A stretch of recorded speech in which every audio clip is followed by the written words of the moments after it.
Voice of Indonesia. Listener, World Press Freedom Day is commemorated every year, and each year has different theme, including 2023.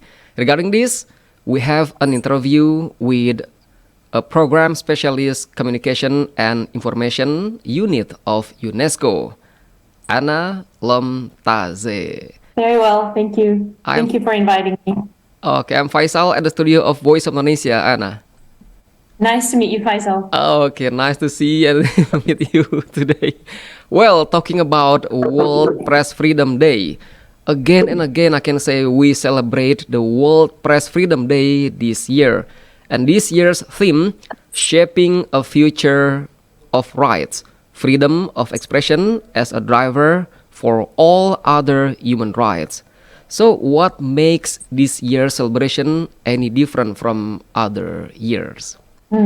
This year is a special celebration because it marks 30 years since the UN General Assembly's decision to proclaim an International Day for Press Freedom. And a full range of activities took place on the 2nd and 3rd of May in New York at the UN headquarters to commemorate this day. It is also a special day because this anniversary actually coincides with several other anniversaries, like the 75th anniversary of the Universal Declaration of Human Rights, the 30th anniversary of the Vienna Conference and its declaration and program of action on human rights, which actually established very important institutions safeguarding human rights. And finally, with the 30th anniversary of the establishment of the mandate of the United Nations Special Rapporteur on the promotion and protection of the right to freedom of opinion and expression. So I think as we're entering now the last years to meet the ambition of all countries to achieve the Sustainable Development Goals, this year's celebration of World Press Freedom Day offers us this opportunity to really reflect on press freedom and freedom of expression in a holistic way, how it enables all other rights, be it women's rights, children's rights, digital rights, the fight against corruption, and to really reflect on what have been the achievements in the last 30 years, what remain as challenges, and how we can all come together to try to solve them or at least chart a path forward. So we were very proud to have gathered very diverse speakers and participants. You know, we even had influencers like Felipe Neto, representatives of prominent indigenous groups, the USAID administrator. And so, you know, it was a combination of civil society, governments, international organizations. Okay. And in Indonesia, we are also planning to have a celebration soon, and we will announce it. Okay, Anna, actually, what makes it more special this year if we see about, like you said before, about the development of human rights? What makes what makes it more special according to you if we see about the theme, regarding the development of human rights? What makes it special regarding the development of human rights? Yes. I'm not sure I understand the question well. I'm sorry. What do you mean, like how to reflect on it in the past years, or? Yeah, you said before about the progress of 30 years, like building, make it like, you know, human rights better than before. It seems that if we see about the theme, like shaping a future of rights, freedom. So what makes it more special this year if we combine this with the theme, actually? This is the special thing about this year's celebration, that as we mark the 30th anniversary, it gives us an opportunity to really connect freedom of expression with all the other rights, be it access to education, the right to vote, the right to have access to information, and really see the role of media and journalists as essential to democracy and to all our aspects of exercising civil and political rights. And then also I think based on the developments in the past 30 years, I mean, we can see that on the one hand, I think press freedom has been recognized around the world as essential to democracy, and we have had progress in raising awareness. However, on the other hand, we see all kinds of new challenges that make this celebration special, be it in terms of development of technology and how journalists can be surveilled or attacked in ways, and also how we see new forms of legal attacks. I mean, since 2016, at least 57 laws and regulations have been adopted across something like 44 countries that aim to, for example, combat disinformation, cybercrime, terrorism, but actually contain language and disproportionate punishments that threaten freedom of expression online and press freedom. And in general, I think, again, freedom of expression has new challenges as we face the digital transformation, right? I mean, it is very difficult to define what is hate. We can limit it while respecting freedom of expression.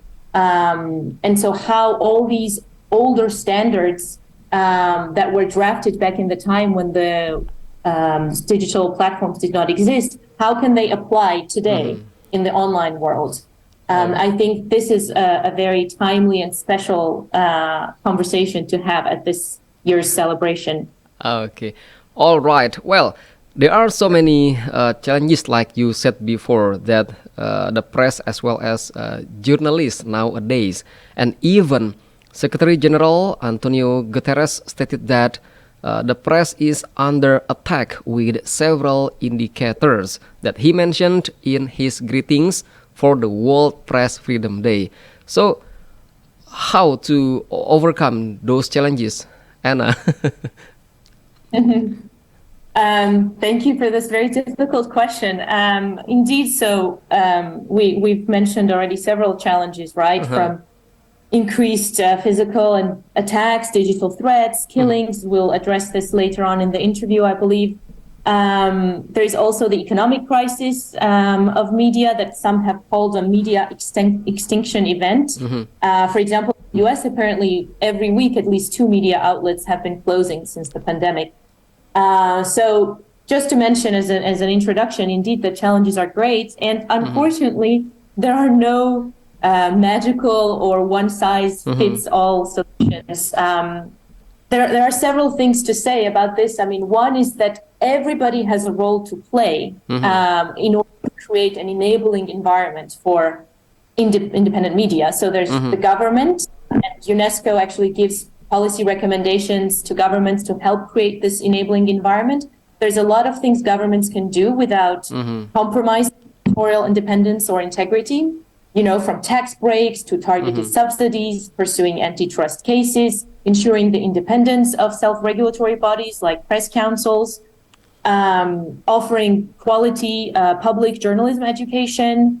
There's also some model policies like Australia's News Media Bargaining Code that was adopted in 2021 that enables media outlets to negotiate with platforms to be paid for their news. There is some criticism about this policy as well, because it has a lack of transparency about how each media can negotiate and who are entitled to negotiate. We are following this discussion in Indonesia, and I know that Indonesians are also preparing to adopt a similar law. So government, there is something technology companies can do. According to UNESCO's research, there is not enough transparency about how content gets moderated on platforms. The reporting mechanisms for abuse are not sufficiently effective. There's insufficient investment in content moderation in languages other than English that make it very difficult sometimes for journalists or human rights defenders to carry out their work safely. So UNESCO actually held a conference earlier this year in February to bring together governments, regulators, social media platforms to come up with draft guidelines on regulation of social media platforms, but again in line with freedom of expression standards. And then just finally, there's a lot media themselves can do, actually.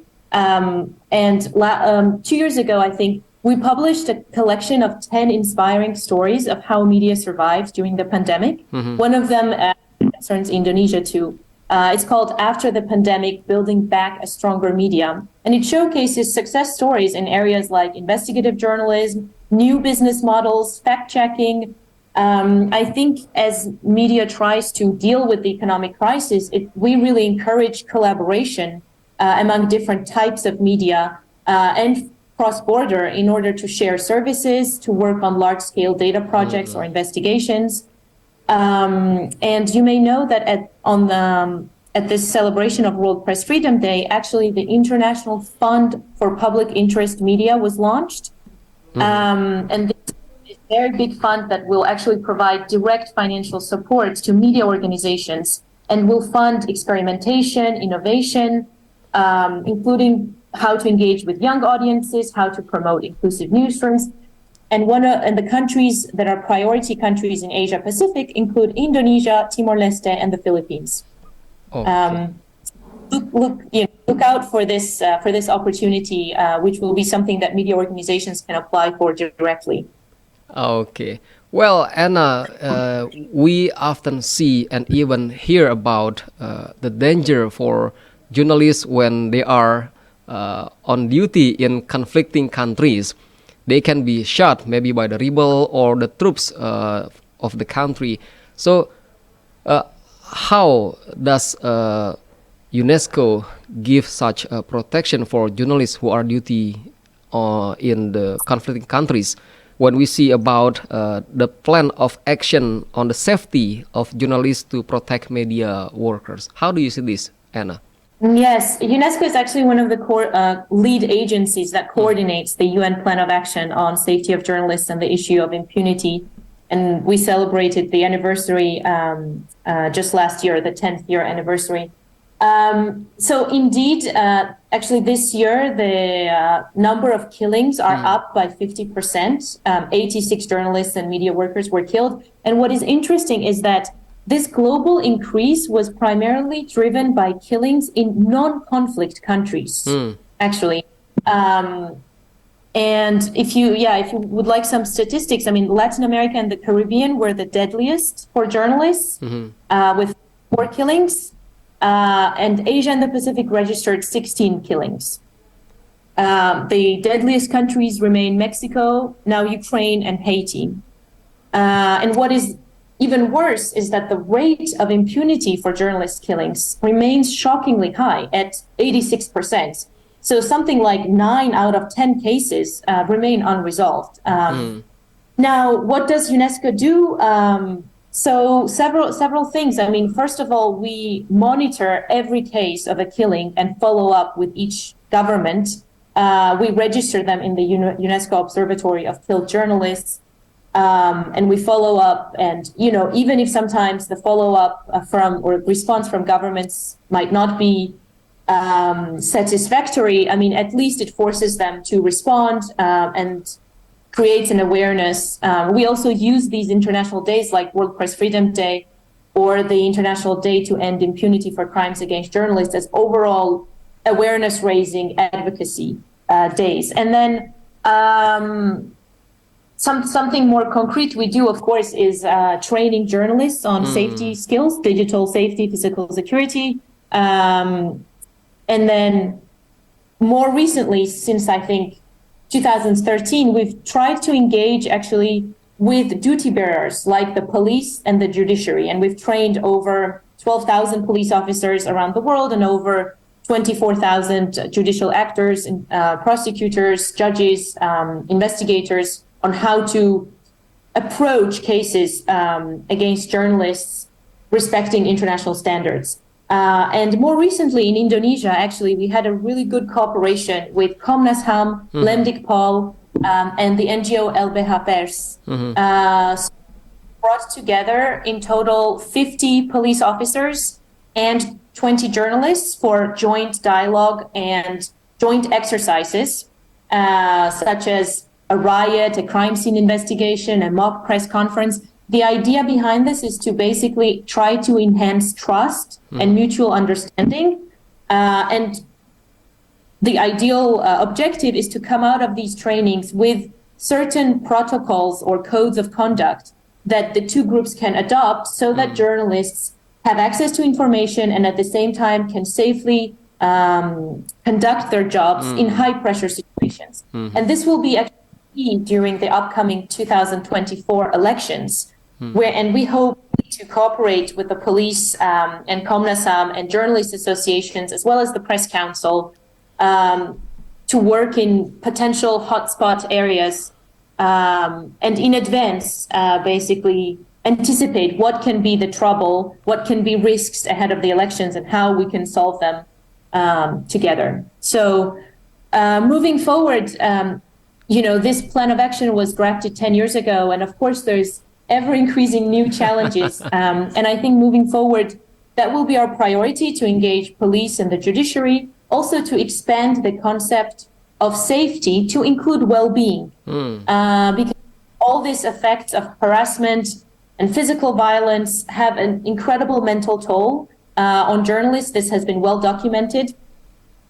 So, for example, in the Philippines, we will be working with OHCHR to create an online referral service, pro bono referral service for human rights defenders and journalists so they can benefit from free psychological support. And then finally, we would like to move away, or not move away, but not only focus on individual journalists and their safety skills, but also work with newsrooms, because they have a duty of care as employers. And we would like to work with newsrooms to develop protocols, emergency plans, and ensure that their journalists, especially also freelancers, are insured, well-informed, well-equipped when they go on a risky assignment. And again, this is something we would like to work on ahead of the elections in Indonesia. That's really correct and interesting what you said before about not only journalists must be protected but also newsroom, right? Newsroom, when not all people can go inside the newsroom, but they must also follow the rules so that the newsroom can be in good condition. Okay, Anna. You before mentioned about the role of media journalists in making like the role when they are like disseminating the pandemic like COVID-19. In this case, I would like to ask you again more detail about the pandemic, geopolitics and conflicts, and food security, and all others are among challenges that they were not only faced by nations but also by the press. So how do you see about the press when they should play more important in this case? Yes, I mean, the role of media in contextualizing all these challenges globally, locally, nationally is really immense. I mean, this is what helps us make sense of the world and of our role in it. And so I think one thing that is really important, especially in covering, for example, such an immense challenge as climate crisis, that eventually results in food security issues, conflicts, is that the media has a role not only to contextualize and make us aware, but also to make us feel empowered, not to make us feel completely hopeless and like there is no future. So this is something that has been, for example, coined as a term, solutions journalism. Like there is many solutions. Local indigenous communities have been, having practices and knowledge of how to handle many of these challenges, but oftentimes their stories remain underreported. And so the way I see the role of media everywhere in the world is really to also serve all segments of society, and especially the most marginalized, so they can recognize their voices and their concerns. And for this to happen, we need a media that is completely free from any political, business, or personal interests. And we also need a media that is professional and follows ethical standards and serves public interest. Yes, I don't know if I answered your question completely, but at least this is how we see media's role at UNESCO, and we're very eager to support institutional capacity building for this purpose. Okay. So the last question, Anna. In this case, maybe do you have any comment regarding the World Press Freedom Day, or expectation or wish? First of all, I would like to congratulate to you and to all journalists and wish you a happy World Press Freedom Day and a safer year ahead. On behalf of UNESCO, I would really like to thank each and every one of you, those who are listening to us now or are out there on the job searching for the truth, to thank them for your courage, resilience, dedication, and creativity. And in Indonesia specifically, as we're headed towards Pemilu Serentak, which will be really historic elections where voters will be asked to cast a ballot simultaneously, five ballots, to wish you an environment where you can safely carry out your function as a watchdog. Okay. Thank you very much, Anna, for your time and attention to join our special interview today. Thank you so much. Terima kasih. Okay, well, that was our special interview with Anna Lomtadze, a program specialist communication and information unit of UNESCO. I am Ahmad Faisal. Thank you very much. From Voice of Indonesia, from Indonesia to the world. Voice of Indonesia.